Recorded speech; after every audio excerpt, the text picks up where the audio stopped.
যমুনা সেতুকে শহীদ আবু সাইদ সেতু নামকরণ করতে হবে। বঙ্গবন্ধু এভিনিউকে আমাদের পাশে শহীদ আবরার এভিনিউ নামকরণ করতে হবে। যমুনা সেতুকে শহীদ আবু সাইদ সেতু নামকরণ করতে হবে, যাতে করে যুগের পর যুগ, শতাব্দীর পর শতাব্দী মানুষ যখন যমুনা ব্রিজ দিয়ে পার হবে তারা শহীদ আবু সাইদকে দেখতে পাবে। আর আবু সাইদের সেই প্রসারিত হাতে তার সেই শাহাদাত গ্রহণ বাংলাদেশের তরুণ সমাজকে শত শত বছর ধরে অনুপ্রাণিত করবে। এই জন্যে যমুনা ব্রিজকে অনতিবিলম্বে শহীদ আবু সাইদ সেতু ঘোষণা করতে হবে। 4 নম্বর, 2009 সালের পর থেকে ভারতের সাথে যে সকল চুক্তি সম্পাদন করা হয়েছে সেগুলোর প্রতিটি ধারা উপধারা জনসম্মুখে প্রকাশ করতে হবে, ট্রান্সপারেন্সি দেখাতে হবে, জনগণকে জানতে হবে ভারতের সাথে কি কি চুক্তি হয়েছে আমার। 1, 2, এটার সেকেন্ড পার্ট হচ্ছে এগুলো পুনর্বিবেচনার জন্য একটা কমিটি গঠন করতে হবে যেখানে দেশপ্রেমিকরা থাকবে, যেখানে ডক্টর ইফতেখারুজ্জামান এবং ডক্টর দেবপ্রিয়র মতো কোনো ব্যক্তি, ফ্যাসিবাদের কোনো দোসর এবং ভারতীয় হেজেমনির দেশীয় কোনো দালাল থাকতে পারবে না। 5 নম্বর দাবি, বঙ্গবন্ধু এভিনিউকে আমাদের পাশে শহীদ আবরার এভিনিউ নামকরণ করতে হবে। কারণ আপনাদের বুঝতে হবে এই ছাত্র জনতার বিপ্লব শুরু হয়েছে শহীদ আবরারের শাহাদাতের মধ্য দিয়ে। এই ছাত্র জনতার ইন্ডিয়ান হেজেমনি বিরোধী বিপ্লব শুরু হয়েছে। এই বিপ্লবের জন্য তার নাম বঙ্গবন্ধু এভিনিউ থাকতে পারবে না এখানে, এটা শহীদ আবরার এভিনিউ করতে হবে। আর শেখ মুজিবুর রহমানকে মনে রাখতে হবে আপনাদেরকে। আপনারা যারা শেখ মুজিবুর রহমান সম্পর্কে এক ধরনের সফটনেস আপনাদের মধ্যে আছে, আপনাদের মনে রাখতে হবে শেখ মুজিবুর রহমান স্বাধীন বাংলাদেশের প্রথম স্বৈরাচারী নেতা এবং শেখ মুজিবুর রহমান ফ্যাসিস্ট শেখ হাসিনার ফ্যাসিবাদের আইকন। একটা ফ্যাসিবাদ উত্তর বাংলাদেশে কোন ফ্যাসিবাদের আইকনের নামে কোন স্থাপনা থাকতে পারবে না। পরিষ্কার কথা আমাদের।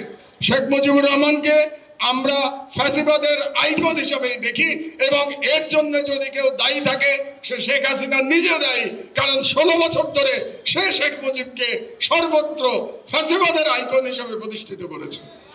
6 নম্বর দাবি, ওয়ার্ল্ড হেলথ অর্গানাইজেশন থেকে ফ্যাসিস্ট হাসিনার কন্যা সাইমা ওয়াজেদ পুতুলের নমিনেশন অনতিবিলম্বে প্রত্যাহার করতে হবে।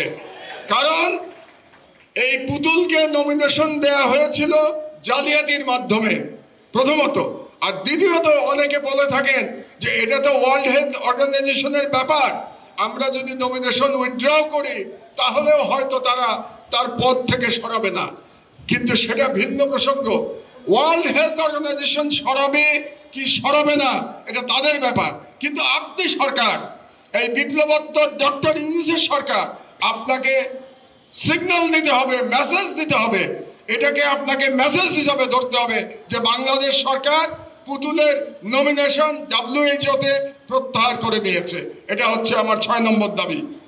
আর নাম্বার 7, আমি এবার জেলে গিয়ে 2 জন ব্যক্তি যারা জেলে মারা গেছেন তাদের মৃত্যু নিয়ে এই 5 দিনে অনেক কথা শুনে এসেছি। বিগত ফ্যাসিবাদী সরকারের আমলে তারা মৃত্যুবরণ করেছেন, কিন্তু আমাকে জেল থেকে যেটা বলা হয়েছে 2 জনকেই হত্যা করা হয়েছে। এটা জেলের 90% কয়েদিদের ধারণা, যে আমি নাম বলছি আপনাদেরকে একটু পরে, যে 2 জনকেই ফ্যাসিবাদী সরকার হত্যা করেছে। তার মধ্যে একজন আমার বন্ধু, আমার ক্লাস ফ্রেন্ড, বুয়েটের ছেলেরা আজকে এখানে আছে, তোমরা জেনে রাখো যার কথা বলছি সে বুয়েটের ছাত্র, বুয়েটে আমার ক্লাস ফ্রেন্ড ছিল। তার নাম lieutenant general major brigadier general Rahim. Brigadier general Rahim জেলে বন্দি ছিল 10টা অস্ত্র মামলা এবং 21শে আগস্ট গ্রেনেড হামলার মামলায়, এবং তাকে বলা হয়েছে সে হার্ট অ্যাটাক করে মারা গেছে। কিন্তু আমাকে বলা হচ্ছে যে তার হার্ট অ্যাটাক হয়েছিল, তারপরে তার চিকিৎসা করা হয়নি। এখানে ডাক্তার একজন বসে আছে, ডাক্তার সালাউদ্দিন, তাকে যখন আইসিইউতে নিয়ে গেছে আইসিইউ এর বিদ্যুৎ বন্ধ করে দেওয়া হয়েছিল, পাওয়ার ছিল না, আইসিইউতে কোনো ইলেকট্রিসিটি ছিল না, 2 থেকে 3 ঘন্টা ইলেকট্রিসিটি ছিল না। ওইখানে ওই অবস্থায় ব্রিগেডিয়ার জেনারেল রহিম মারা গেছে, রীতিমতো ছটফট করতে করতে মারা গেছে, এটা আমাকে একজন কয়েদি বলেছে। সত্য মিথ্যা আমি জানি না, আমি শুধু বললাম এই একজন। আর দ্বিতীয় ব্যক্তি বিএনপির নেতা নাসিরউদ্দিন পিন্টু।